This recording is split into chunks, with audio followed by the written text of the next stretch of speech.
எங்கள் வீட்டில் எங்கள் தங்கப்பிள்ளை வந்து 3 குட்டி போட்டிருக்காங்க. 3 குட்டியில் 3 ஒவ்வொரு கலர் அழகாக இருக்குது.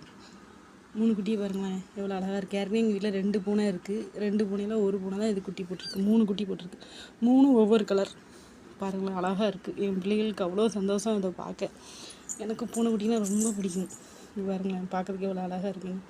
நான் துடைக்கிறதுக்கு எடுத்து வச்சுருக்கேன். அவள் அம்மா பக்கத்துலேயே உட்காந்துருக்கான். இப்போ தான் போய் சாப்பாடு வச்சேன். போய் சாப்பிட்டுட்டு இருக்கான். நான் தூக்குனது தெரியாது. ஆனால் நான் தூக்குனா ஒன்றும் செய்ய மாட்டான். நைட்டு ஃபுல்லும் பக்கத்துலேயே இருந்து பார்த்துருக்கேன்ல. பாருங்கள் எவ்வளோ அழகாக இருக்குது பாருங்க. எவ்வளோ அழகாக இருக்குது பாருங்களேன். கண்ணே திறக்கலை. பாவம் இப்படியும் கடவுள் ஒவ்வொரு உயிரை கொடுத்துருக்காரு பாருங்க. பாருங்க அவங்க இவங்களை விட்டுட்டு பாத்ரூம் கூட போக மாட்டேங்கான். இவன் பாருங்க நல்லா கருப்பு குட்டி. அதான் அவன் நேற்று போட்டிருந்த குட்டி போட்ட இதெல்லாம் எடுத்து ட்ரெஸ்ஸை துணிமணி பெட்டு எல்லாத்தையும் எடுத்து தூர போடணும்னு எடுத்து வச்சுருக்கேன். அது தூர போட்டுட்டு இந்த நைட்டியில் விரித்து போடுறதுக்காண்டி வச்சுருக்கேன். குட்டியை பாருங்கள் அழகாக இருக்குல்ல.